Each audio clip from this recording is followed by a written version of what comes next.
The first step to changing a wheel bearing on a Jeep Compass is to remove the brakes. To do this, you're going to use a 14mm socket to undo the bottom caliper bolt. Once the bottom bolt is undone, pull the caliper up, and with the same 14mm socket, remove the hanger bolts.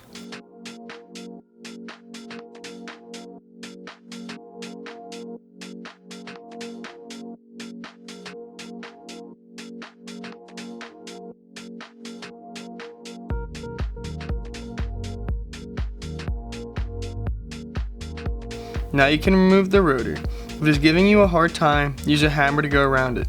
Do not hit the back if you're going to reuse the rotor. Now we're going to remove the safety cap from the axle. In this case, there's not a cotter pin, but if there is, start by removing it. Once the safety cap is off, with a 34mm socket, remove the axle nut. Then with a little pick, remove the washer.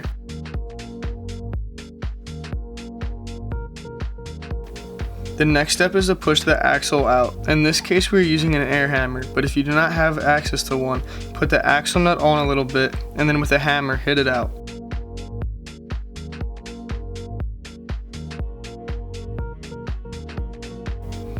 Once your axle is pushed in, you're going to remove your ABS sensor. Be very careful while doing this. Then with a 17mm socket, you're going to remove the 4 bolts on the back of the wheel bearing.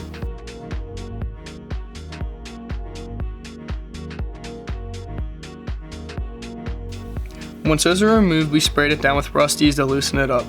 But in this case, it was really stuck on there, so we went around it with a torch to loosen it up a little bit more. We then hit it out with a hammer.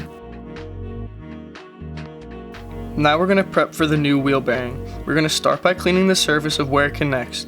We are then going to put anti-seize around the axle splines, where the wheel bearing connects, and on the wheel bearing itself. We do this so if we ever have to replace it again, it will be easier to get out.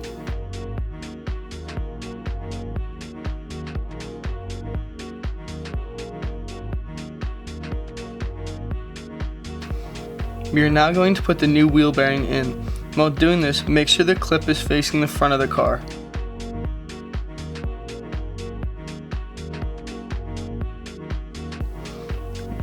Once everything is in place, we put the 4 17mm bolts back in. We start by hand tightening it to avoid cross-threading. Also, instead of tightening one all the way down at a time, tighten each one down a little bit and go around until they're all the way in.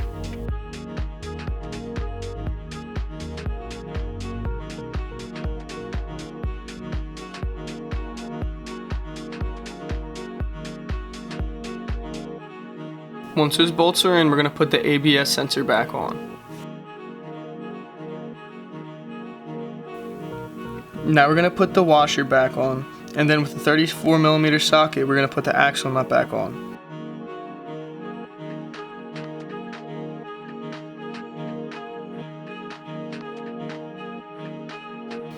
Once the nut is back on, we're going to put the safety cap in and replace the cotter pin. When putting the cotter pin in, fold each side down and the result should be an anchor shape.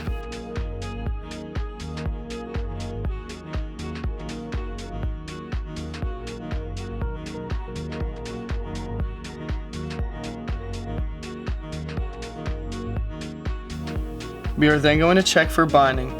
If everything feels good, put the rotor back on.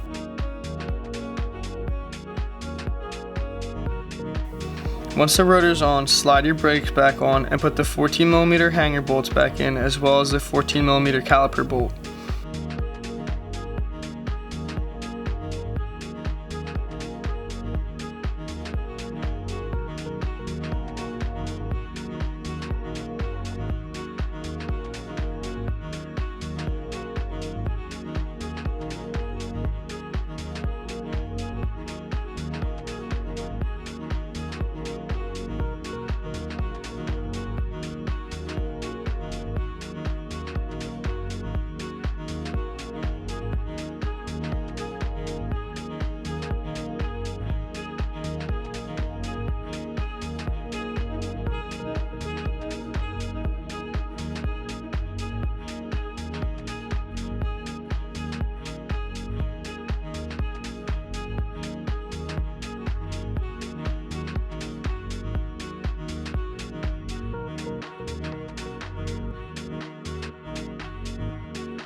Once again, we're going to check for binding, then you should be good to go.